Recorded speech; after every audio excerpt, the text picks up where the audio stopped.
Hey there, this video we are going to stack our timelines, okay, or pancake them so that we can rob parts from one to a new sequence or to a completely different project. Just a handy way when you are stealing reusable pieces that you've done before to build out a slightly new version. Let me show you how to do it. So stacked or pancake timelines is handy when you're just robbing one, lots of graphics from an existing project, okay?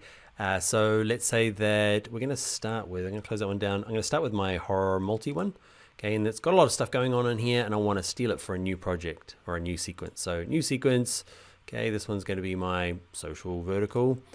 Okay, it's going to call it May 2022. Okay, so it's our new project. I'm going to open both of them up and all you do is grab one of them and hold the name until you get these like little purple options appearing, and you want this kind of bottom one here. And you've stacked them. Okay, you might need to give yourself a little bit more room. Okay, but now I can say, actually, I need this part. I'm going to adjust that down here. I need maybe this part for my project. I'm going to keep existing settings. What else do I need to unlock that? I need that. I'm pretending here. Okay, but we're grabbing bits from one and the other rather than having to kind of, normally you'd end up toggling between this one and doing copy and then over here and paste. Copy and paste works, okay, but it is really nice just to kind of pancake these up to go from one from the other. Now let me close this down. Don't be afraid to do it across projects. Okay, so I'm going to open a brand new project. This is going to be social May 2022. Okay, I'm going to put it on my desktop. Messy, Dan.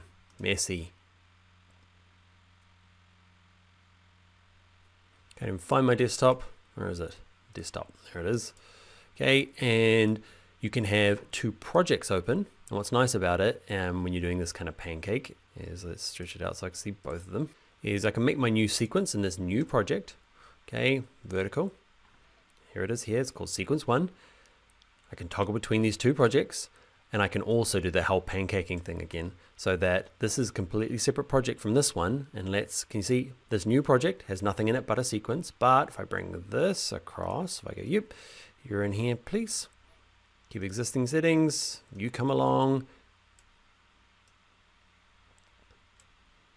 Actually, that doesn't want to. Copy and paste. Not sure why. Just seems to be that graphic seems to not drag, but needs to be copied and pasted. You can see all the bits that are related will come across and nothing else. One last little trick is, let's get rid of the pancaking, is if you've got lots open, okay, you're gonna go a million things open and you're working on this one and it's a bit confusing, you can actually reorder these, okay, to go actually, that one's the kind of, just click, hold and drag it and move them around. You can say, actually, that's my original one. So I want you to be at the beginning and you to be there, just to get yourself in a bit of order. You can also say, actually, right click this and say, close the other timeline panels, please. Just this one, keep open, please. Whew, nice. Especially when you've got like 100 of them, which I often do for my courses. There's like this video course here, there's like 100, I don't know how many it's going to be now, but there's more than 100. You end up having all the sequences open. So just right click and say, close the other ones, please. Close other timeline panels. All right, so that's stacked or pancake timelines, plus some other timeline tricks thrown in for bonus. Let's get on to the next video.